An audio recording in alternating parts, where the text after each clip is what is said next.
Hi, my name's Collin. I work here in the sales department at the Tye-Dyed Iguana, and today we're going to be going over various handling techniques for chameleons. When approaching a chameleon, generally, I will say they are not usually the most handleable of the pets that we sell in our store. There's a couple things you need to keep in mind generally. Chameleons aren't the most fond of being touched or handled. That's why I usually refer to them more as like display animals.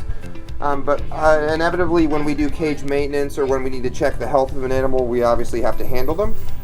So there are a couple techniques today that I'm going to be showing you. The main thing you want to avoid when you're handling a chameleon is coming at it from above or from the side, open-handed, with your hand. Basically that's going to trigger some sort of predatory response. And also the other thing to keep in mind with chameleons is anytime we're handling them, we're inevitably causing them stress, and we don't want to stress them out because they are one of the more finicky species of reptile when it comes to stress, and could cause issues with not eating, or they get all discolored and unhappy. So we do have some veiled chameleons in here today, and basically what you want to do is whenever you have to handle your pet chameleon, keep in mind that they are capable of biting, but mainly the issue with that would be larger veiled specimens and some other ones. But generally when we handle them, I like to place my hand underneath the front and then basically shoo them onto the hand, and see he mounts the hand. Basically you want him to feel supported. You don't want to grab him from the top like a predator. You kind of want to treat it like a bird, to where he feels supported and he's held. And then if you have to keep them in any sort of container for any period of time, I usually recommend keeping a branch or something like this in your Rubbermaid container while you're cleaning the cage. That way they have something to hold on to and feel secure. They definitely don't like to be in boxes where they just can't get any traction, because they do have these specialized feet. They're just not really suitable for flat surfaces. They're definitely more suitable for flat areas like branches. As you see, he's not really bothered by being picked up. This one's been handled quite a bit. But they certainly like to go back into their enclosures. What I would not do with a chameleon would be like coming down like this and grabbing him, because it makes him feel nervous. You never want to do that. You always just want to let him walk onto you, basically.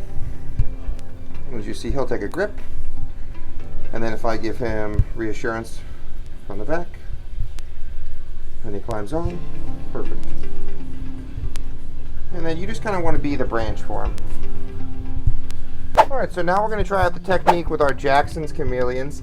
Between the different chameleon species, you'll find that some have different temperaments than others. These two particular individuals I don't think we've had any issues with behaviorally, but as you can see too, she seems to be more tied onto the branch here, and I think this is our girl. Both males and females of this species do have the horns, but as you see, she's kind of more resistant to being touched. He's trying to scoop her up more than anything. There we go. And they always try to get to the highest point.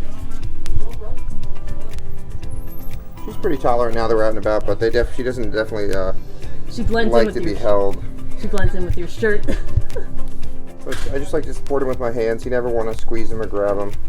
And that open mouth behavior you're seeing here is a kind of ticked off indication that she's not very happy with me right now. And that's pretty normal for some of the more sensitive species of chameleons. Some people have veils and stuff that are really handleable, but in my experience I recommend them more as like never usually a first reptile. They can certainly be a first reptile, but they're definitely more for someone that's had experience with keeping different things, and the temperatures and the humidity are more difficult to maintain within a very precise set of parameters. So that's why I usually recommend it to like as a second reptile, or maybe as your non-primary handling reptile. It's just something more to look at that's very cool. They are very interesting visually to look at, but they prefer to just be admired from afar and not really handled much.